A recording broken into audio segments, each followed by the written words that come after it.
সংগঠনের নাম বাংলাদেশ আওয়ামী মুক্তিযোদ্ধা লীগ, আর এর সাধারণ সম্পাদক পদের দাবিদার শামসুল হক ঢালী মুক্তিযোদ্ধাই নন। নিজেকে মুক্তিযোদ্ধা প্রমাণে ঢালির দেয়া সব দলিলই ভুয়া। এই মুক্তিযোদ্ধা সেজে যেই ধরনের অনিয়ম, দুর্নীতি, অবৈধ কর্মকাণ্ডগুলি করে, তাতে মুক্তিযুদ্ধকে ছোট করে দেখা হয়, মুক্তিযোদ্ধাদেরকে অপমান করা হয়। আমরা মাননীয় প্রধানমন্ত্রীর এই বিষয়টা হস্তক্ষেপ করার জন্য বিনীতভাবে অনুরোধ করছি। বাংলাভিশনের অনুসন্ধানে দেখা যায়, সরকারি গেজেট কিংবা লাল মুক্তিবার্তায় ঢালির সিরিয়াল নম্বরটিরও কোনো রেকর্ড নেই মুক্তিযুদ্ধ মন্ত্রণালয়ে। মিল নেই মুক্তিযোদ্ধা সংসদ কেন্দ্রীয় কমান্ড কাউন্সিল থেকে নেয়া অন্য সবার সার্টিফিকেটের সাথেও।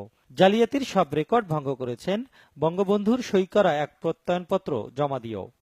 এই সনদ আমাদের কার্যালয় থেকে ইস্যু করা হয়নি। এখন তদন্ত করে আমরা দেখলাম যে ওনার এই সনদরা সম্পূর্ণ জালিয়াতির মাধ্যমে সৃষ্টি করা হয়েছে।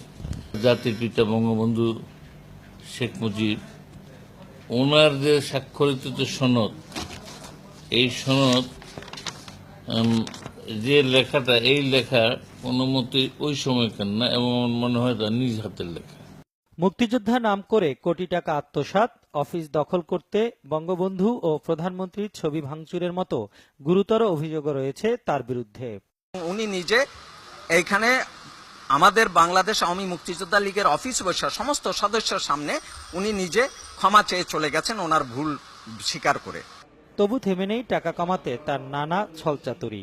পদ না থাকলেও 22 জুন আওয়ামী মুক্তিযোদ্ধা লীগের ব্যানারে আয়োজন করেছেন ইফতার মাহফিলের। খোদ মুক্তিযুদ্ধ বিষয়ক মন্ত্রী ও সাবেক এক মন্ত্রীকে অতিথি করে ছাপিয়েছেন দাওয়াতপত্র।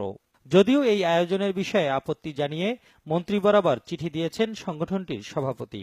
অনুষ্ঠানের স্থলে গিয়ে দেখা যায়, দাওয়াতপত্র আর ব্যানারে অতিথিদের নিয়ে করা হয়েছে আরেক নাটক। অভিযোগের বিষয়ে জানতে চাইলে এভাবেই জবাব দেন শামসুল হক ঢালী।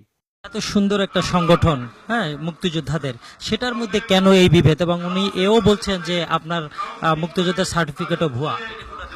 না, এটা মিথ্যা কথা বলছে। আর স্বাধীনতার পরে অনেক রাজাকাররাও মুক্তিযোদ্ধা হয়ে গেছে। গত ট্রামে এই 40,000, এই যে গ্যাজেট হয়েছে, গ্যাজেটের মধ্যে 40,000 ভুয়া মুক্তিযোদ্ধা আছে। 71 সালে যুদ্ধ করেছি, মুক্তিযুদ্ধ করেছি। কর্নেল ওসমানী সাহেব আমাদের সার্টিফিকেট দিয়েছেন, আমাদের ট্রেনিং সার্টিফিকেট আছে। সেখানে আমাকে ভুয়া মুক্তিযোদ্ধা বলার তো কোনো কারণ নেই। সংগঠনটি ভাবমূর্তি বিনষ্টকারীদের বিরুদ্ধে কঠোর পদক্ষেপ নেওয়ার কথা জানান মুক্তিযুদ্ধ বিষয়ক মন্ত্রী।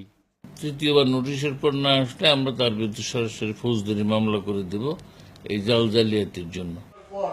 মিজানুর রহমান সবুজ, বাংলাভিশন, ঢাকা।